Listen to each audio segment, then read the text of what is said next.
Hey guys, so I'm back. I figured I asked on, what was it? Instagram, I think a while ago, like what kind of videos you would want to see, and I got a lot of like, we want to see a little bit more personal stuff about you, maybe another Q&A. I think I've done like, this is my third one that I'm doing, third or fourth, I'm not sure. But I enjoy doing these. Like, you guys asked Q&A, so I asked on Instagram to send your questions over, and they're still coming in, so I'm gonna answer as many as I can. Because again, I am a Gemini, and we talk, at least I talk. I can talk for days. So question number one, what is your day-to-day foundation that you wear? Day-to-day, it's either the Glossier Skin Tint or the La Mer foundation. Or what else? Sometimes I just go on with concealer in areas that I need it and I skip foundation altogether. But normally skin tint and the La Mer foundation. I really like that one. Who is your biggest beauty inspiration? Longtime follower, love you. Love you too. My biggest beauty inspiration. That's a tough question. I would have to say Emily Weiss, just because of everything that she has built.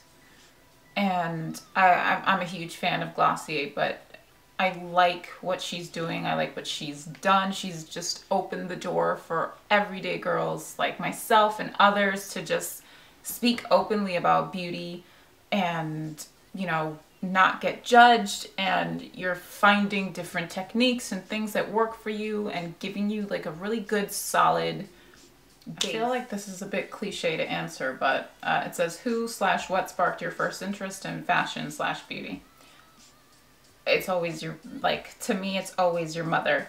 You watch your mom get dressed in the morning, you watch your mom put on her makeup, or you're sitting there and you're handing her things as she's getting ready, and I just found it so interesting and so intriguing, and why is she doing all these things? And you know, as a little girl you don't understand. But everything from packaging to technique, all of those things are inspirational and just, what do you call it? Interesting. So I would say my mom. Another question, it says, I don't know why, but I'd really love to know what TV shows you watch and what music you listen to.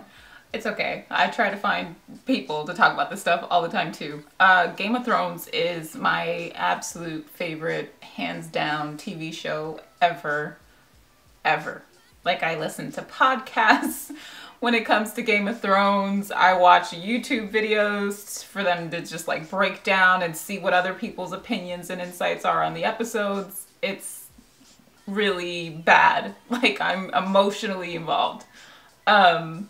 But yeah, Game of Thrones. I've watched Grey's Anatomy since I was like in high school. So that's another show that I really like. I watch Power. I watched Empire for a little bit, and then now it's just too cheesy for me.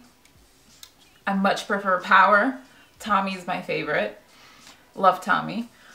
What else do I watch? Vikings. Vikings is second to Game of Thrones. Like, Vikings is the shit. And Alex Hogue Anderson, or Hogue Henderson, I don't know what his name is, but Iva on Vikings, he is absolutely beautiful. I watch all of like the Marvel movies and things like that. Absolutely love those.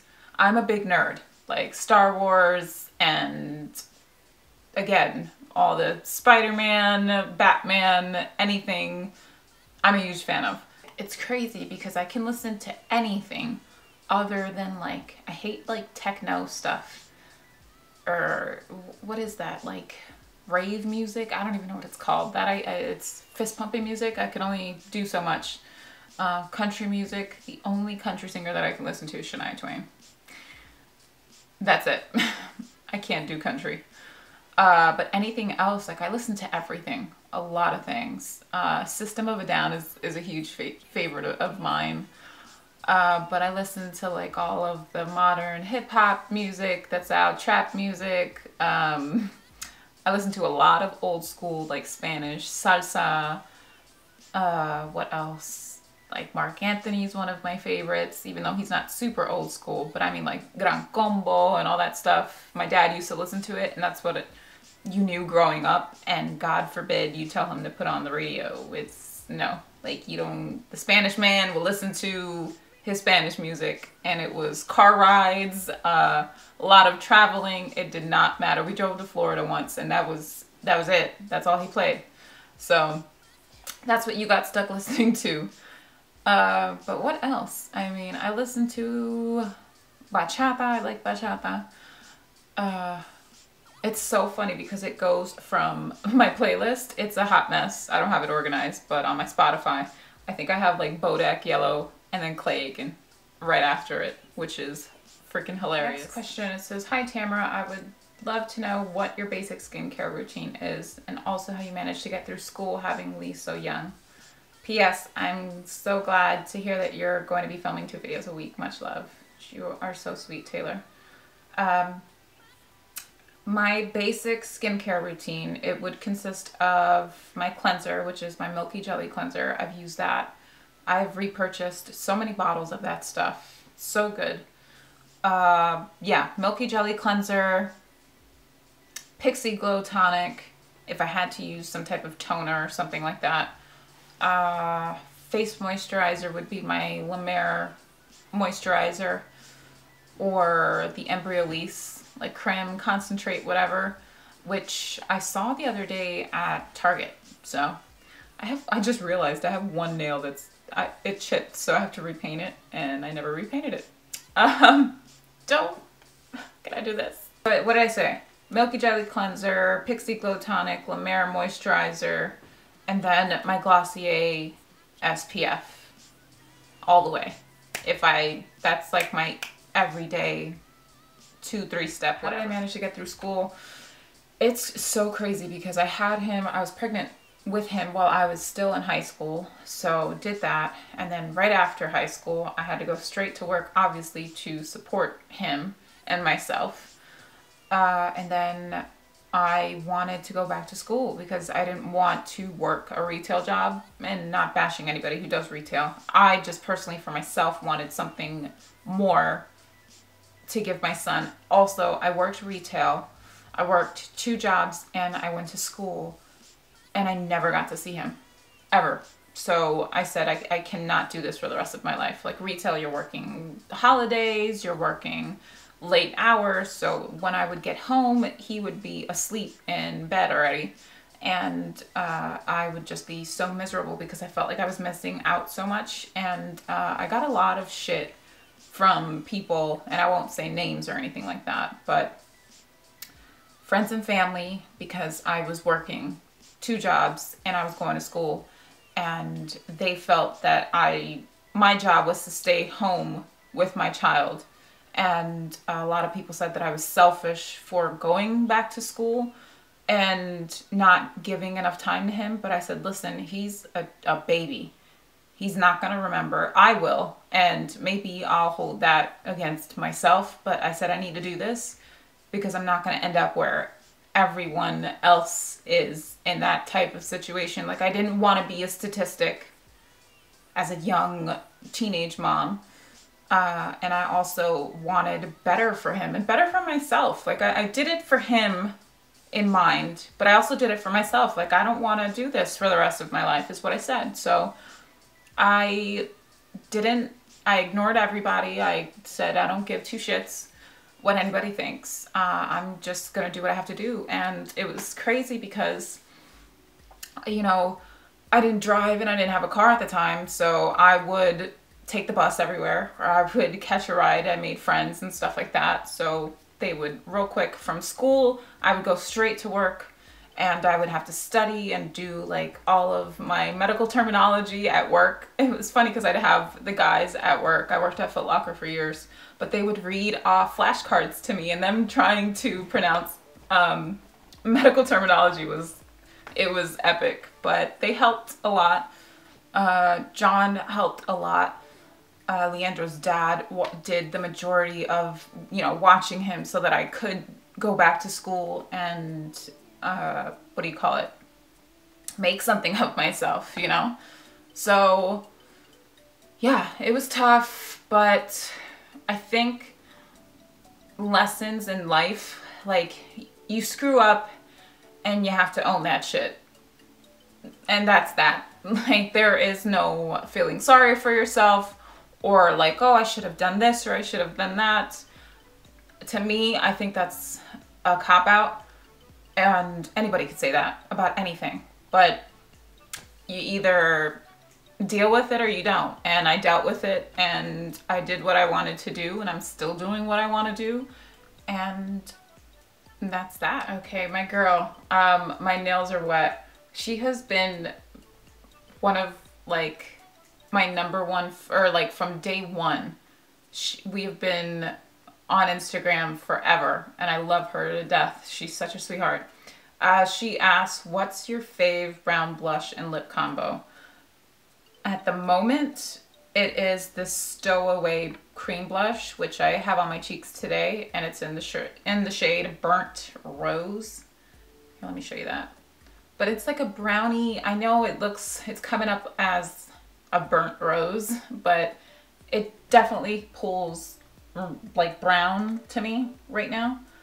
And then on my lips, it's what I'm wearing. I have this Burberry liquid lip velvet in the shade Fawn with MAC's Whirl lip liner. So right now I like that. But there are so many. I think I'm going to do a whole entire video dedicated to just brownie nude lips and my favorite cheeks to wear with it. But all-time favorite, I don't know if you guys remember Tarte Expose. I used to use that shit constantly. That's a really old favorite. And then she says, what are your progressional beauty plans for the next year? I think it's funny because the game to me is like changing. I mean, it's nice to have such a huge following, and I know numbers matter to a certain extent, but I think engagement is more important, to me at least, than anything. I have really high engagement through my social media and website and YouTube, and again, it's so hard to answer all of your questions, but I love to. I love to go back and forth with someone. I love, and not in a bad way, I don't mean it like that, but just try to help them out and figure out things that might not work for me, but it'll work for their skin type. Like, I think that's the whole point of this.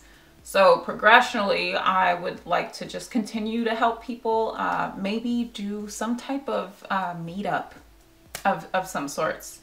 It would probably be in New York City, if anything, just because that's where the majority of my following is, and that's what's closest to me.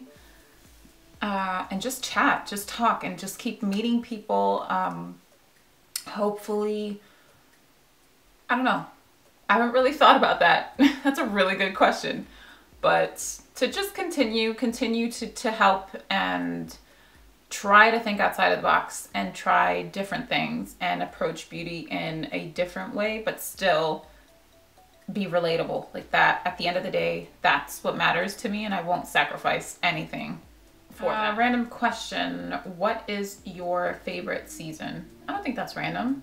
I prefer the fall because as nice as summer is, I love layers, and I don't like it to be super freezing cold that you have to put on 1,000,001 layers and then a coat and then a scarf and you can barely see your face kind of thing.